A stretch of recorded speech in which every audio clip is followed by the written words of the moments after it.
On July 29th, 2020, a Louisiana cop pulled over a vehicle speeding on the highway. It started just the same as any other traffic stop, but a search of the vehicle uncovered something horrifying. Sarge, there's a dead body in the trunk. Not only was Mitchell going almost 20 miles an hour over the speed limit, but he didn't even have a driver's license. Do you have your driver's license? No, sir. Do you have a driver's license? No, sir. This charge alone could net him fines of up to $500 and 6 months in jail, not to mention the fines from the speeding ticket. But unbeknownst to the cop, Mitchell will be going back with more than just a speeding ticket. Is there any weed in the car, man? Don't stop. Step here. Is there any weed in the car? Yes or no? Just a doobie in the ashtray, like. Okay. Other than that, anything else? When did you puff last? Be honest. Because I'm a drug recognition expert. About an hour ago. The cop is looking to get Mitchell on more than just a DUI charge. An 18-year-old speeding in a car like this that stinks of weed tells the cop that there may be something deeper to this traffic stop than a kid going too fast. But before he asks to search the vehicle for any other drugs, Mitchell starts to act increasingly suspicious. Alright, where are you headed right now? I was headed back home. Where's home? What's your address? No, stop. Come here. Where do you live? It's easy. It's easy to answer this. Where do you live? You don't know how to drive to your house? I was coming from there, how I got lost. So what's the address? You don't know your address? No, sir. Okay, come back here. Can I take a look in your car? Yes or no? Yes, sir. Mitchell has now consented to the search of his vehicle. The cop is realistically only searching for weed and any other drugs possibly in the car, but he has no idea what he's actually about to find. A search of the front seats turned up nothing, but upon examining the outside of the car, the cop discovered multiple bullet holes across the left side of the vehicle. It's becoming more and more obvious to the cop that something is not right at all here, and this suspect was likely caught up in something much bigger than he first realized. When did all this happen? When did all that happen? That happened. When? My brother, he said it. How long ago? Days? Yeah. Okay, come back. Just leave this here. Come back here. Just stay right here in front of my car. Hey, it's Jesse again. I'm sorry to bother you. I got this car speeding 73 and a 55. It's a black and orange Camaro. And it's got like 3 bullet holes in the left side of it. He said he thinks his brother said his car was in something 2 nights ago. The officer's check of the vehicle returns nothing other than proof Mitchell is lying. His address comes back as somewhere completely different to where he's saying, and the car is registered to someone with a completely different surname. Now, he says he lives in Winsboro, but he's got a Richwood address, and the car comes back out of Monroe, and he's got this, he's got a GPS thing put in, but he don't even know the address, so he's lying about a bunch of junk. Where do you live? Be honest to me. Monroe? Yes. Richwood. Yes. You don't live in Winsboro. Yes. Why would you try to bluff me on that? Why would you lie to me on that? Because I already knew that before this guy said something. What's up? Talk to me. You better stop lying to me right now, or you're going to be in jail. I'm just going to my sister's house. To your sister's? That's the last freaking lie you better tell me. This whole situation is already immensely confusing. But then all of a sudden, something even weirder happens. A completely random man pulls up at the scene claiming that his family are looking for him. His family in Monroe is looking for him. They saw me out here. Okay, alright. Well, I got somebody pulling up behind me, Scooter. What do you mean they were looking for him? They looking for him. The car missing. Hey. Okay, give me the phone. Hey, man. He's not giving that name, though. He's given another name. And when they give yet another different name for Mitchell and the owner of the vehicle, the cop rightfully is at a loss. This has gone from a traffic stop to a full-on mystery, and the cop is determined to get to the bottom of it. There's a kid that's been reported missing, and they took the car from Monroe and he lied to me about his last name, his address and where he's from. Random guy pulls up behind me and said, "Hey, this guy's looking for that kid. I need to know if this car's been reported missing, stolen." And I know he's BSing to me about where he's going. He says he's going to his sister's house down here. If you could, hey, talk to him, see if you can figure out if the sister thing is legit. He said this guy gave him the car. He's got the GPS on his phone on the back lid. He said that's where he's going, and I knew he was lying then. Slowly, things are starting to become more clear. If Mitchell is telling the truth, it seems as though his brother is letting him drive a car that he stole from the original owner. But that still doesn't explain the bullet holes, why Mitchell lied about his address, or why the random man appeared looking for him, knowing he was driving that vehicle. But now, on top of all of that, the cop has also just been told over the radio that there's a missing person report hidden amongst this mess. What I'm being told is that the boy who gave him permission to use the car is missing. So he's lying his ass off. Go looking for the person who owns the car, find out that the son of the owner of the car is missing, and now we got bullet holes all in the car. I got you. So something's... Something bad. The only thing he lied about was his address in Winsboro. If he's knows something about this boy that's missing, there's bullet holes, I'd like to at least, I guess I'll do as much good contact as I can. A few more calls are made, and it turns out the missing person is Michael Robinson, the alleged brother of the boy at the scene, and the man who gave him permission to be driving the car today. However, it's still unclear who owned the car in the first place, but the cop decides to forget about that for a moment and examine the vehicle a second time now that backup has arrived.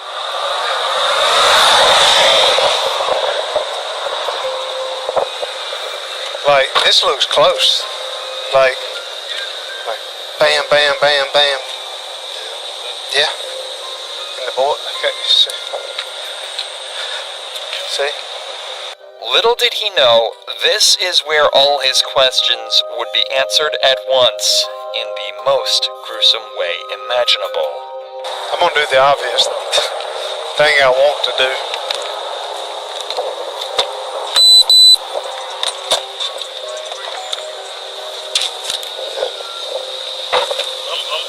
Hey. Yep. Put your hands up. Put your hand behind your back. Put your hands behind your back. You have a right to an attorney. Have one present during any questioning. At any time you choose not to make any statements or answer any questions. You understand? If you cannot afford an attorney, one will be appointed to represent you by the court. Do you understand? Inside the trunk was the body of Michael Robinson, and all of a sudden, everything makes sense. 26 is 125-03057, 125-0357. F39 Troop F desk. Good.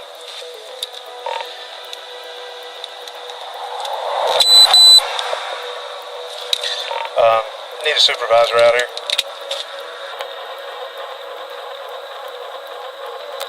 Alright, I get the guy out. He's super nervous. He lies to me about his address. He's got no driver's license. He says he's going to his house in Winsboro. Well, I find out he lives in Richwood. I pop the trunk. Sarge, there's a dead body in the trunk. Okay, so I'm not. We've blocked in front of the car and behind the car. We've shut the trunk. I have Franklin Parish Sheriff's Office with me. We're at 82. Okay, we're done. It turns out Michael Robinson wasn't related to Mitchell at all. Instead, he was merely an unintentional casualty of an armed robbery Mitchell was part of earlier. Who is that? Who is that? Listen, Who is who? that's Mike. That's Mike. How did Mike get there? Tell me. It wasn't me, man. It was. Okay. I just hit him, bro. I did. You just hit him? That's it. In the mayhem of the robbery, Mitchell shot Robinson multiple times with a handgun before loading him into his trunk and driving him away to Winsboro to dump the body. But of course, before he could make it, he was pulled over by the officer for speeding. Michael Mitchell is being charged for the armed robbery and the second-degree murder of Michael Robinson. Mitchell is currently awaiting his trial, but is expected to be sentenced to life behind bars. Cops are supposed to be here to protect us, but what happens when criminals pretend to be the cops to abuse their power? In this video, we'll cover 3 examples of this, starting with Jackson Jones, who was pulled over after cops received reports of a strange police officer aggressively questioning random people around town. Do you have any weapons in the car or anything like that? Or gun or anything like that? I don't even have a gun. Okay. I'm actually going to go, if this is going to cause a problem, the detective over there, I'm just going to take off the vest, and I'm from Tennessee. So, why are you wearing the vest? Well, like I said, I drove from all the way from Tennessee. Jones says he's from Tennessee, over 500 kilometers away from where he was pulled over in Oklahoma. So it's strange that he's still got on all his police gear, especially given he's off duty, and the cops think so too. Why do you wear a vest outside of the facility? Is this an agency vehicle, or is this your personal vehicle? This is my vehicle. It's just a little odd, because whenever I worked in the jail, I took my crap off, especially if I was taking a long drive from Tennessee. You got any kind of employment identification? I do. They don't give me that when you work at the jail. Really? You don't have like an access card or an ID badge or anything for the facility that you work at? I don't. When Jones fails to produce any form of certification that proves he works in law enforcement, the cops start to get extremely suspicious.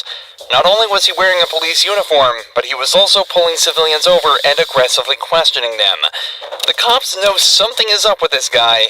They just need to figure out what he's doing, and more importantly, why. And you don't have a gun with you or anything like that? I don't. You can search the car. You don't mind if I search the car? I don't think it's search the car. Okay, cool. Step on out if you don't mind. Face the vehicle, I'll just check you for, make sure you don't have any guns or nothing. As Jones steps out of the car, we can see that he is in full police uniform, complete with handcuffs. Even if Jones was a jail worker in Tennessee, as he claims, he doesn't have jurisdiction to arrest people in public. All the signs point to something being seriously wrong here, so given he's been granted permission by Jones, the officer decides to conduct a full search of the vehicle. We'll just check everything out. If everything's good, then we'll go on.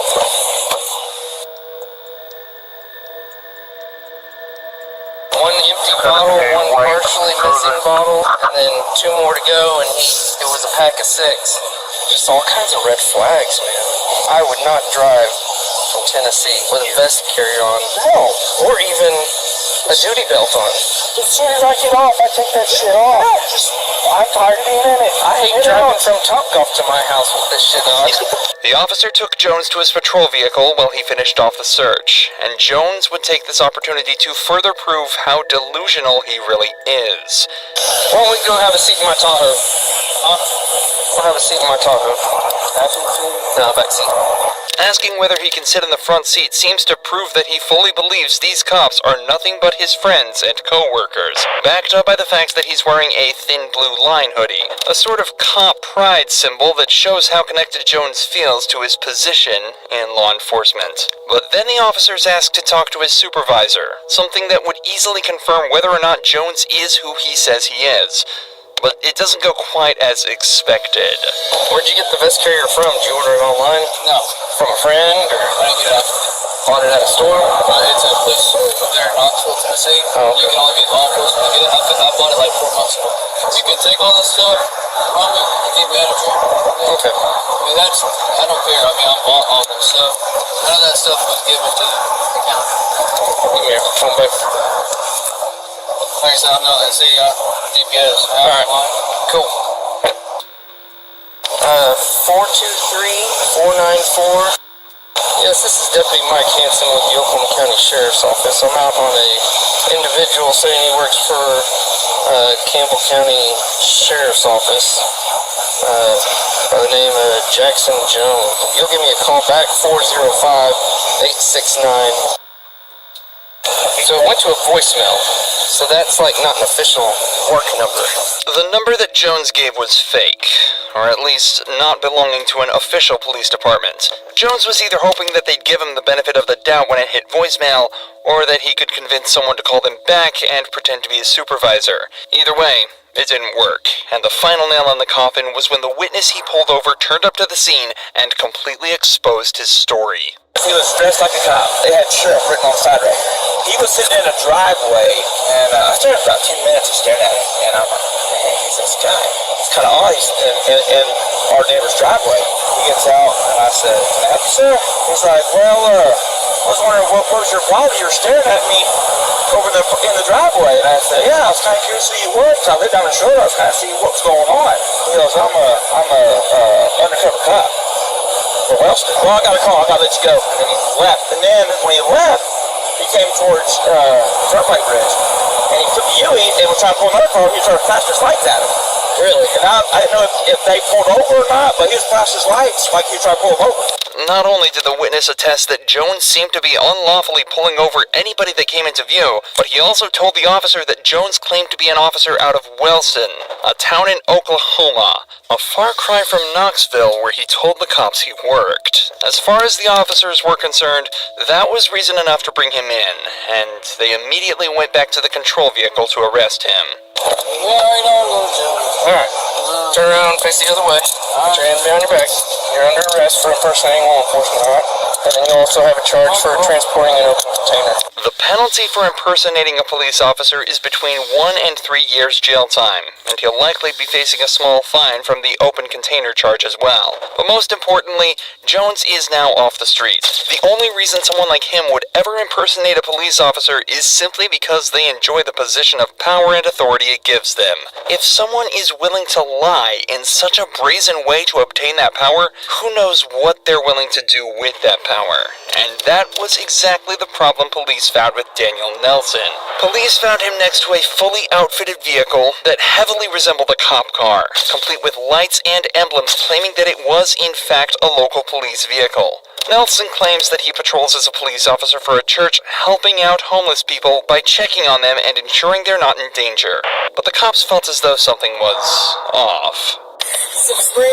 And then I walked up, this guy's getting his car, but see if you can try to have a VIN on it for me while I'm talking to him. He works for a church. There's no plate on it. I just noticed, I noticed before, after you talked to me, that there was no plate on it, but he's got a dog in there, just be aware. If y'all here, something happened. Well, I'm here on a separate entity. I'm not a part of that. Oh, but something happened. You say you what to do. I'm here for something else, but yeah, but I'm just saying. They're their own. Nelson says that he was called out to look for a homeless person that was possibly in crisis. But after talking to the guy, he decides that everything's fine and heads out. But before he goes, the cop asks for his date of birth, claiming they just want his information to take down for their list of local officers, not from the official police department. In reality, though, the cops used his name and date of birth to run his information and find his address so they could investigate further the next day.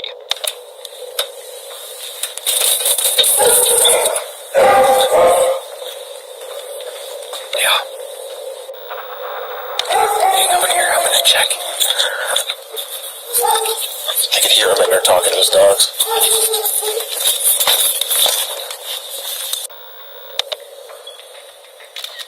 Despite the fact that nobody answered the door, the fake police car was outside the house, the dogs were home, and they could hear him inside talking to the dogs. Above all that, it was 6 in the morning. The cops were almost 100% certain Nelson was inside, but refused to answer to the cops. However, the police definitely didn't expect what happened next. Later that day, Nelson turned himself in at the police station. This way. If you decide to answer questions now without a lawyer present, you have the right to stop the questioning and remain silent at any time you wish, and the right to ask for it, have a lawyer at any time you wish, including during the questioning. Do you understand each of these rights? Say yes. Yes. What followed was a 20-minute interrogation where Nelson seemed completely delusional. At no point did he ever seem to accept that what he was doing was against the law, and whenever he was met with an issue, he responded by saying he was a man of God and working in his name. Never once in 10 years have I associated myself with being a police officer. It's never changed. Never. I'm just telling you, our witness says you did it at least twice. Twice? You identified yourself as a police officer twice. While you were talking to him, he said you identified yourself, and that's the only reason he stopped to speak with you. So at this point, he said he felt it was odd that you would stop him while walking. It's 3 o'clock in the morning. Right, well, why would you stop to talk to somebody at 3 a.m? Because he matched the description of somebody I was meeting. Backpack, same very thing I told you. Yeah, you told me it was a white subject that was your... Yeah, but it's funny, I've never once in my entire career of doing this for a decade, devoted to God, have ever made that statement. Okay. This is the story Nelson maintained throughout the entire interrogation, that he's worked for God and the church, and he's just there to help people. But obviously, with the witness statement and patrol vehicle rigged with sirens and lights, the police weren't believing a word. But that raises a different question. If Nelson wasn't out there trying to protect these people at 3 a.m., what was he doing talking to them? It's probably for the best that he'll be spending at least a year behind bars in the Wisconsin State Prison. These last two suspects have been so caught up in their fantasies that they impersonated officers with absolutely no prior experience as one. But the case is different for Jaredson Mackey, a man that had been fired from the force but took matters into his own hands.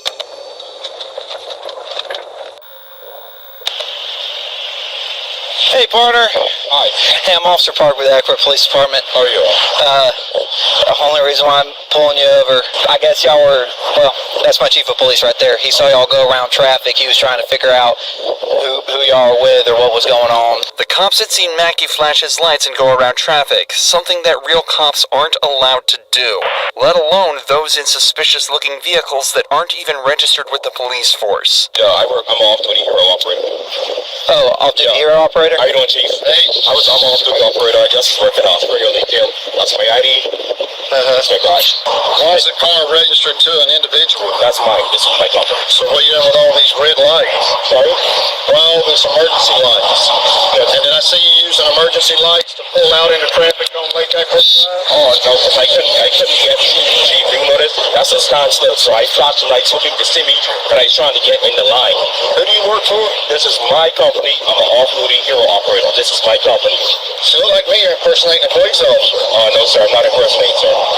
Mackey claims that he's an off-duty hero, or highway emergency response operator, whose job is to clear the roads and ensure normal traffic flow is restored around accidents. However, his vehicle should be registered to the Georgia Department of Transportation instead of himself, so red flags are immediately raised to the police chief, especially when he hears that he was weaving through traffic while off-duty. ID on you?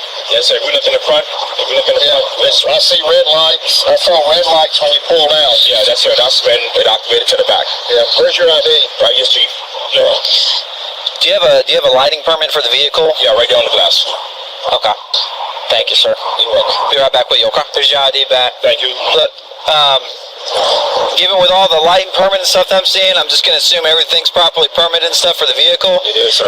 That said, with what my chief's observation, the use of those are for strictly business purposes. You can't be using it to pull in the traffic, okay? Yes, sir. So I am going to issue a citation for unlawful operation for emergency vehicle, okay? I want to verify your employment, and I'm probably going to have CID look into this, to be honest with you, see what you're doing.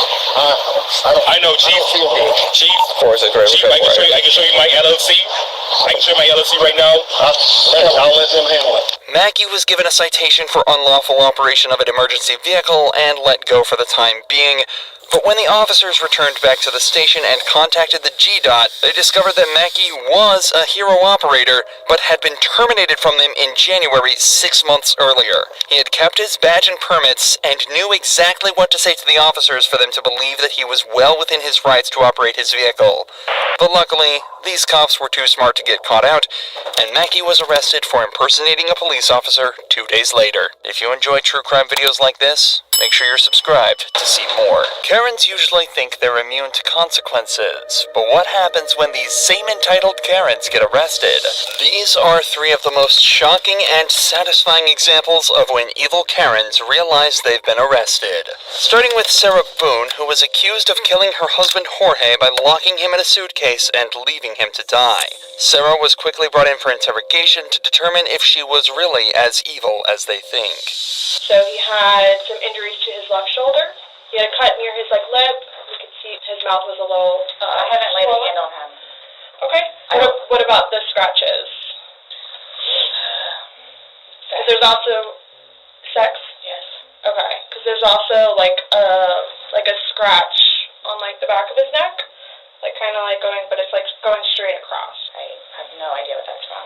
In all honesty, we have not gotten into it. Okay. That's why, like, the only thing I thought you guys were going to ask me about, which I was going to be honest with you anyway, are the scratch marks on his back. Mm-hmm. Everything else, I have no idea what it is. Yesterday, when we took photographs of your overall body, and they did the buccal swabs, did they go under your fingernails? No. Okay. Are you willing to let us Absolutely. swab underneath your fingernails? Go for it. Okay. Seems like an odd request to ask if they can swab underneath Sarah's fingernails, but it could actually go a long way in determining how Jorge got these injuries. Since the injuries were fresh, it's a strong possibility that forensics could find dried blood or skin cells underneath Sarah's fingernails, which would put her dead to rights. But unfortunately for Sarah, they have some other evidence that took a lot less effort to find. Do I have to watch this? I continuously throw up. I don't sleep. I don't want to see it, if that's okay. Well, it's on your phone, and you can either explain it or we take it for what it is. Yeah. We're just trying to give you the opportunity to tell us what's going on. That's it. For everything you've done to me. Fuck you. Fuck you. That's you. Your voice. Stupid. That's my name. Don't wear it up. I don't want to watch it, please. The video showed Jorge in the suitcase begging to be let out while Sarah taunted him from the outside. The police couldn't have asked for a better piece of evidence, especially as it came directly from Sarah's own phone. So this is upside down. So in order for him to have gotten into it, It was flipped up.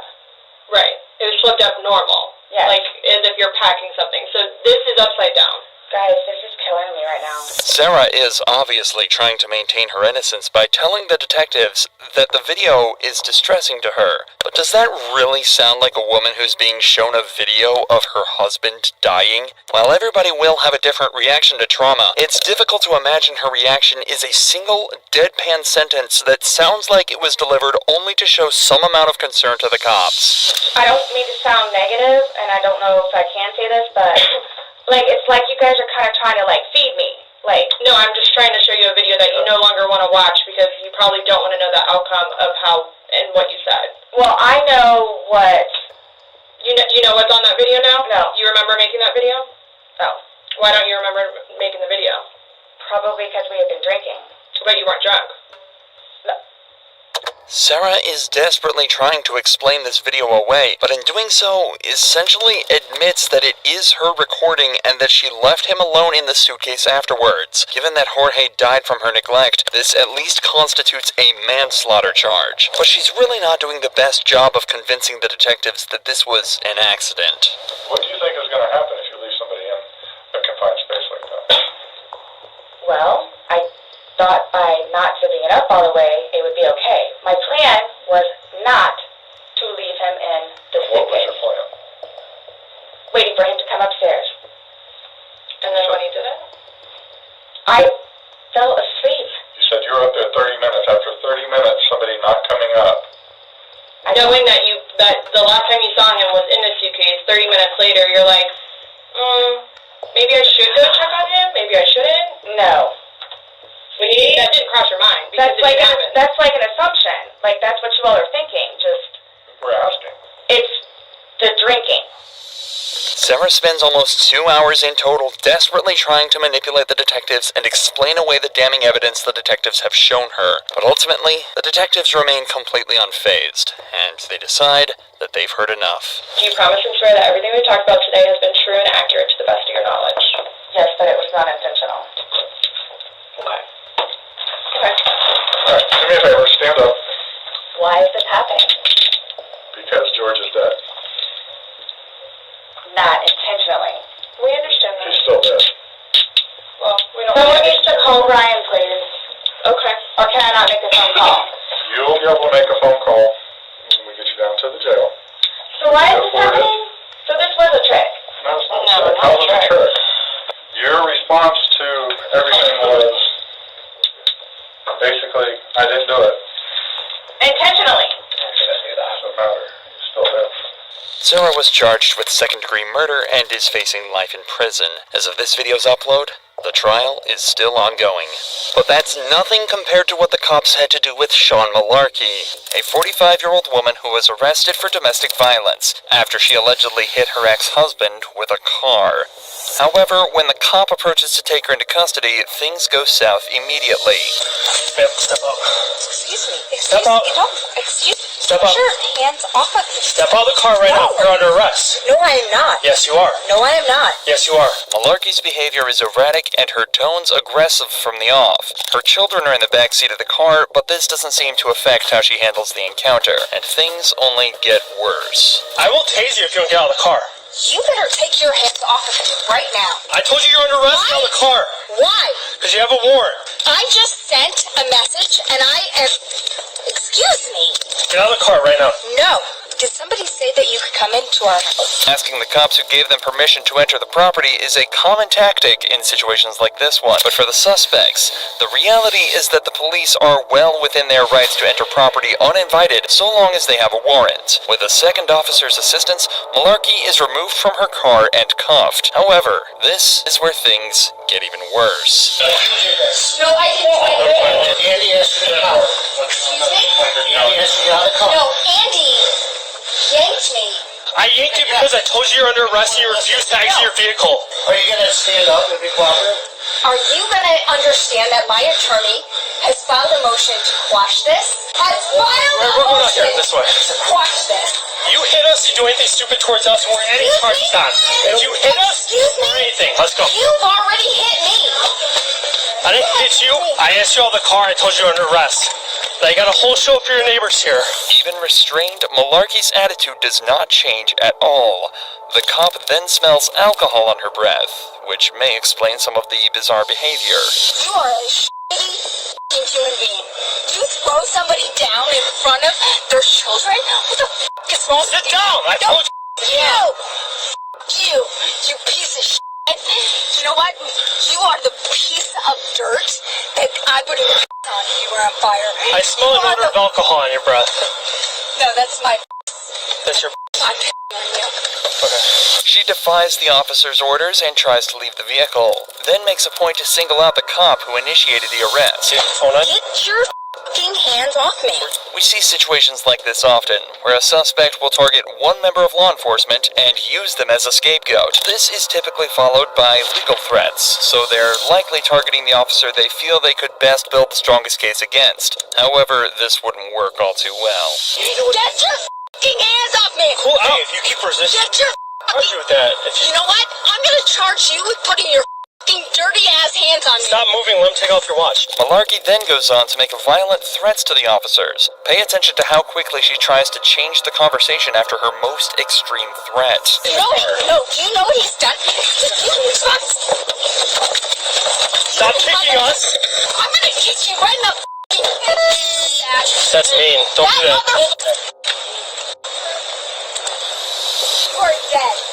What's that? You are getting sued. No. What'd you say before that? Face is You said I am dead? What do you mean by that? You are... Elaborate on it if you mean it.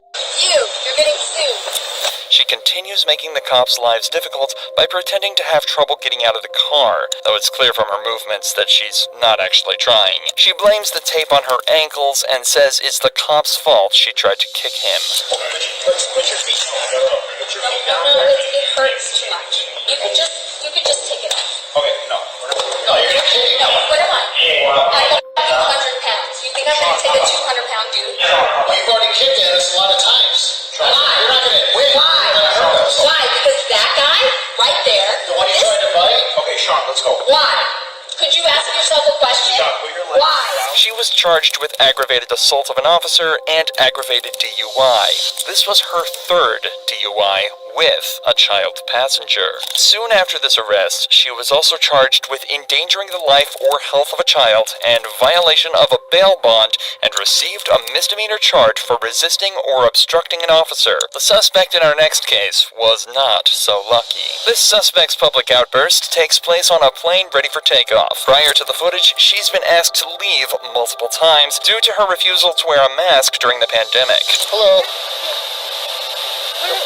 gonna take you off the aircraft. Yep, you're gonna have to get off the aircraft. Yeah, okay? and you had to, Yep. and I compliment you in that way. If she's a representative of the aircraft, they don't want you flying on their plane today, okay? So you're gonna have to get off the They aircraft. made us wait and wait and wait. Yeah, that's the way it is, but right now I'm gonna And need that's you... fine, and I will respect that. Okay, so I'm gonna need you to grab your bag and just And I step did off not the do aircraft. anything, actually. We'll talk about it outside. Disruptive, besides speak my mind. Okay. And you know what? I live in America, and that's what fucking America's about. Calm down. No, you know Listen that. to me. Grab your bag. You know that. When she's asked to grab her bag and leave, she says something truly weird. The suspect has a lot of strange mannerisms and seems to have very severe mood swings. Pay attention to how her expression suddenly changes and how she seems to rapidly experience a wide range of emotions throughout the encounter.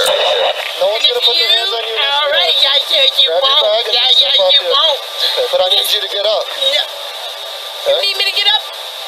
You may need me to get up, but you know what I feel my need to do as a person?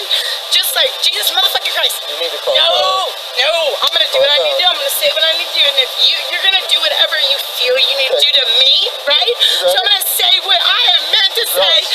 No, to everybody. Stand up, man. Everybody is You're doing gonna this. get arrested if you do not stop. I'm already gonna get arrested. The police warn the suspects that if she doesn't cooperate, they'll have to put their hands on her. Her response is dramatic. She also latches onto a supposed promise one of the officers made, that she wouldn't be arrested if she gets off the plane. Here's what's happening. They're gonna deplane the aircraft. I'm gonna take you off the That was plane. already happening. Don't do And you're going to jail. It won't happen Okay. if you get up and walk out with me right now. Yeah. But if you're not going to, trust Yep. that. That's how it's gonna work.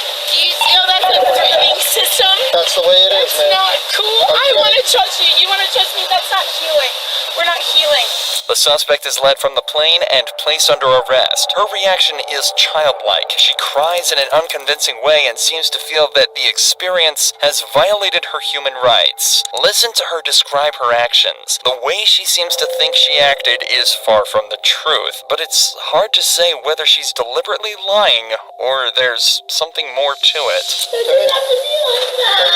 I wasn't doing it. Come with me. Why are you doing that? See, you lied right there, man. The suspect continuously switches between claims of being victimized and anger towards the cops. She seems to feel that she's been personally wronged and that one of the cops lied to her to get her to comply. She accuses this cop of not wearing a mask himself. How is anyone gonna stop anything when you lie to them? You had your chance, ma'am. I had my chance. I You asked didn't even you- give I me a asked chance. I you- looked at you in your eyes, asked you and I 10 knew you were lying to me. I saw you outside before I even came in with your mask off. Once again, we see a case where the person being arrested decides to single out a particular officer to blame for everything. The suspect refuses to cooperate with a particular cop, but says they're willing to comply with other members of law enforcement. All right. Ready to step out? Are you gonna comply with No, everybody? with you two, yes. Not with you, because you're a liar. Towards the end of the arrest, she repeatedly says things that seem to come out of nowhere, including the suggestion that a nurse there to check on her is attracted to the officer she has an issue with. Here, let me get your temperature at least. Oh, you think he's cute? Oh, yeah, I thought he was cute, too. I looked in his eyeballs, and I thought he looked into my eyeballs, and then he abused that. Her unpredictable mood and irrational reactions continue right up until the video ends, with her saying that the fact that she can't relax is the fault of law enforcement. Seems likely that there are some psychiatric issues at play here, though. Without a professional opinion, it's hard to say for sure. Criminals getting stopped by police can often use many violent methods to try and escape. But what happens when suspects try to seduce and flirt with cops to avoid sentences? Here are 4 examples of when this very situation was caught on camera. Starting with 48-year-old Kelly Barton, who drove into a lamppost while transporting a special needs patient for work. However, when police arrived, she was looking a little worse for wear. Kelly, Yes? how are you doing? Kelly admits that she had too much to drink that evening, but doesn't admit to driving, despite it being her job. Unfortunately for her, though, security camera footage from the gas station proves that she was, in fact, behind the wheel, and is now facing charges of both DUI and neglect due to the responsibility she carried while driving with the patient. But as an ambulance pulls up to perform some tests on her, Kelly reveals that she has another trick up her sleeve, and begins repeatedly flirting with all of the officers at the scene. Look at you, asshole. You want the right squad to check you, ma'am? Let them do what they gotta do. Come on, boys. Hey. I want the little young boys. Ask me how I'm feeling. Let the little young boys tell me. Let me tell you something. What I would do to you with your blue eyes. Let me check your blood sugar real quick. Look at him. Okay, great. Thank you. I would do him in a way that he won't expect. Hey, look. He can look tough all he wants, right? Don't let me get him. After multiple tests, it's clear to the officers that Kelly was way over the legal limits, and is arrested for driving while intoxicated. And after struggling to get her into the police vehicle, she's sent on her way to the police station. But if you think Kelly was bold for talking to cops like that, 18-year-old Skylar Fluss is on a completely different level, going so far as to post this video to thousands of people, bragging about how she got away with a DUI. I got out of a DUI and got let off with a warning. Skylar was pulled over after an officer saw her weaving around the road in a way that suggested she might not have been completely sober. But according to her video, she claims that using her flirtatious and quick wit, she managed to trick the officer and get away with a warning. I blew a 3.8 and he let me off with a f***ing warning. And gave me his number and said we should meet for coffee or lunch. He was hot, so I'm getting lunch with him tomorrow. If her story is true, then the officer would be in serious trouble. But luckily, the officer in question recorded the entire interaction on his body cam, and the video tells a completely different story. Hello. My name's Deputy Stallman, the Jefferson County Sheriff's Office. I pulled you over because you were weaving a little bit back there. Where are you coming from? I was coming from my friend's house. I actually just got dumped. Okay. So I was like crying and like I'm really Okay. Were you on your phone and stuff too? I was trying to call him to get a hold of him because my heart hurts. Okay. So bad. Well, I'm just concerned that you were weaving because of alcohol, but if you're on your phone, have you been drinking or anything tonight? No? Okay. The deputy then does give Skylar a card with the sheriff department's information on it, but it didn't include his personal number, and it didn't come with an invitation to dinner. Sounds like you're having a rough night, so I'm not going to add to that by writing you a ticket or anything, okay? So, I'm just going to give you a warning. It's not a big deal. I just want to make sure you're okay. You were weaving a little bit, and I just want to make sure you're okay to operate the motor vehicle, and I believe you are. So my information's right here on the front. The reason I stopped you here is on the back. Wherever you're headed, get there safely, and I'm sorry you're having a bad night. Yeah, I'm just right down the street. I'm Okay. sorry. No, you're fine. Yeah, well, no, you don't need to apologize. I mean, you were weaving a little bit with no traffic out.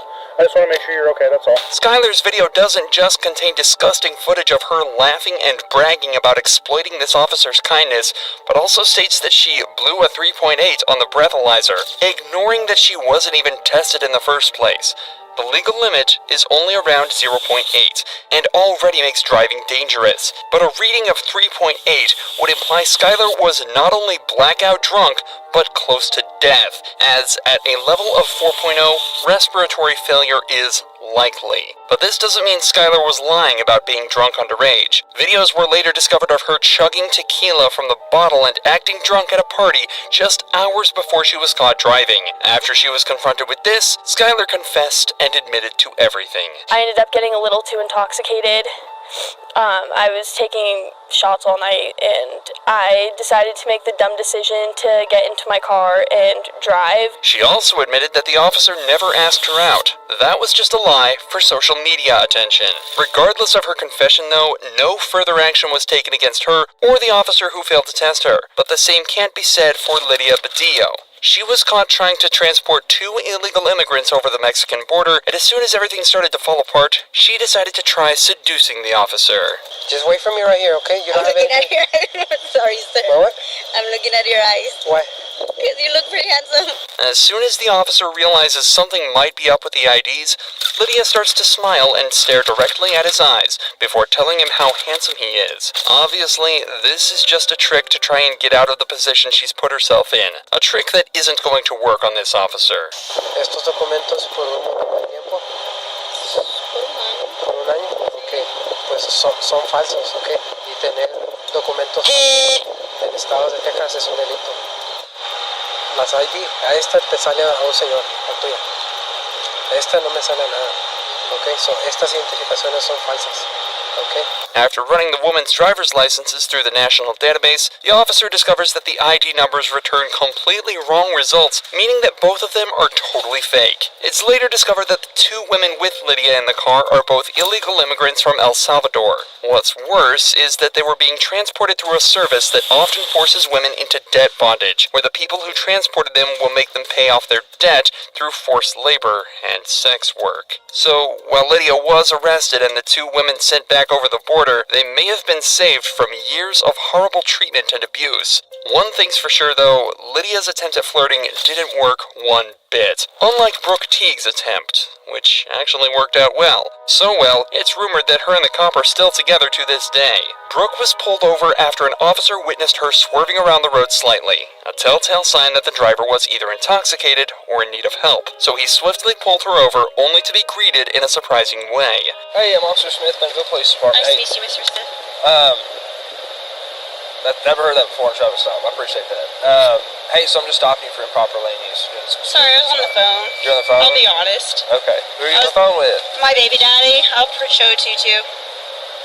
Okay. Yeah. Zachary? Yeah. How much do you have to drink tonight? Only one drink. Just one drink? Yep. Yes, Final sir. answer? Miller. A Miller Lite? Yes. I won't lie to you, a Miller Lite. That's all you've had? Yes, sir. You can ask Zachary. I don't really want to talk to I know Zachary. you don't, but I'm just saying. Okay. In just this first minute of conversation, two things become clear immediately. Brooke has definitely had more than one beer to drink, and how well she and the officer seem to be getting along already. Both points that will get increasingly more obvious as the footage continues. Yeah, I can smell it from across the car. She's like, I had one Miller Lite. No, I wanted to say, like, a Miller did that to you? Big Miller, 128-ounce Miller. Like a bucket of Miller. Alright, where we at on it? Awesome. Brooke? Yes. Teague. Am I saying that right? Teague? Yes. Like baseball league. Teague like baseball league. Yep. It helps people spell it, because they never spell it correctly. Brooke then gets taken out for some sobriety tests, which take much longer than anticipated. You're making me giggle, I'm sorry. It makes me giggle too, it's okay. Okay. I snore, I'm from Sorry. Huntsville. We're supposed to be professional. I'm from Huntsville, it's not gonna make me snort.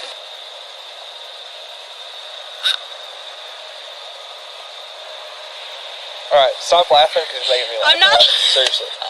I'm giggling, I'm Alright, sorry. this is a serious deal? Alright, okay. You're smiling, I can't help it. Alright, stop. Okay, I'm sorry. Unfortunately, despite all the jokes, Brooke failed all the sobriety tests and was put under arrest. How much you've actually had a drink? I've had 2 Millers. 2 Millers now? That's it? Yes, sir. You can call Mitchell, the manager. Okay. Well, hey, go ahead and put your hands on your back for me, okay?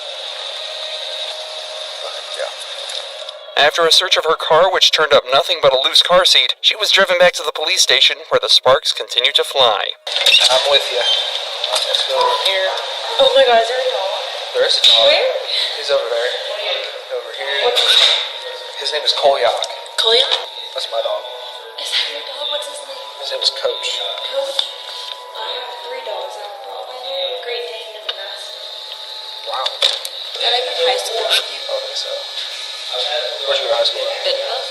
Yeah. Where'd you go? Indiana. Valparaiso, Indiana. Where in Indiana? Valparaiso. I was raised from Bloomfield. Really? Note that, despite the obvious chemistry, both Brooke and the officer have remained professional and are continuing to move on with the investigation.